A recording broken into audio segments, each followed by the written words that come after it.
Naghain ang iba't ibang civil society at religious groups ng impeachment complaint laban kay Vice President Sara Duterte. Dahil po yan sa mali umanong paggastos ng confidential funds ng OVP at DepEd, pagbabanta sa Pangulo, First Lady at House Speaker at iba pang dahilan. Balitang hatid ni Chino Gaston. 16 na complainant mula sa civil society at religious groups ang naghain ng impeachment laban kay Vice President Sara Duterte sa opisina ng House Secretary General. Kabilang sa kanila si dating Secretary Ging Deles na nagsilbi sa gabinete ni yumaong Pangulong Noynoy Aquino, ang pamangkin ni Aquino na si Kiko Aquino D, running priest na si Father Robert Reyes at ang kinatawan ng mga biktima umano ng extrajudicial killings noong Duterte administration.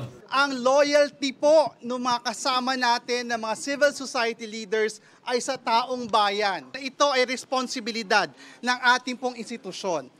They have to give this complaint a fair chance and a fair day in court. This is a very important process and I'm sure the complaint merits na dito sa lower house and then sa upper house to make time. Ang grounds of impeachment na inihain, culpable violation of the Constitution and graft and corruption, bribery, betrayal of the public trust at other high crimes. 24 ang articles of impeachment kasama ang hindi raw ma-account na confidential funds ng Office of the Vice President at ng Department of Education noong kalihim pa nito si VP Sara. Isinama rin ang umano'y rig o minanipulang bidding ng laptop at iba pang electronic device sa DepEd. At ang anilay pagwaldas ng bise ng napakalaking halaga ng confidential at intelligence funds sa 3 termino niya bilang mayor ng Davao City. Binanggit din ang pagkakasangkot umano ng pamilya Duterte sa iba't ibang krimen. At ang pagbabanta umano ni VP Sara sa buhay ng Pangulo sa Zoom press con niya noong November 23, napapasok daw sa betrayal of public trust at high crimes. Among the articles po are the misuse, the failure to account, the intel and confidential funds of both the Office of the Vice President and also of the Department of Education. And nandyan din po yung grounds like yung kanyang mga threats, yung kanyang mga rants.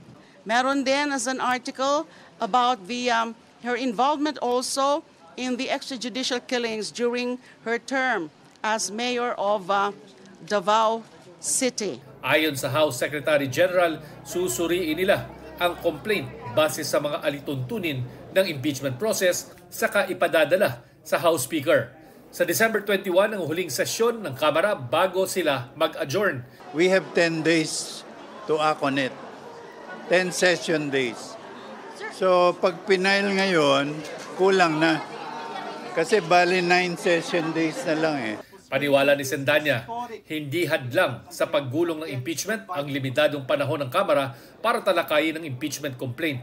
Mahalaga po itong impeachment complaint na ito para simulan na yung totoo na step process towards holding the Vice President accountable.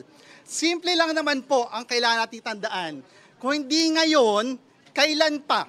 Kaugnay naman sa umano'y pagbabanta ni VP Sara sa buhay ni na Pangulong Marcos, First Lady Liza Marcos at House Speaker Martin Romualdez, iniurong ng NBI ang kanilang investigasyon sa December 11 matapos hindi sumipot ang bise noong nakarang linggo.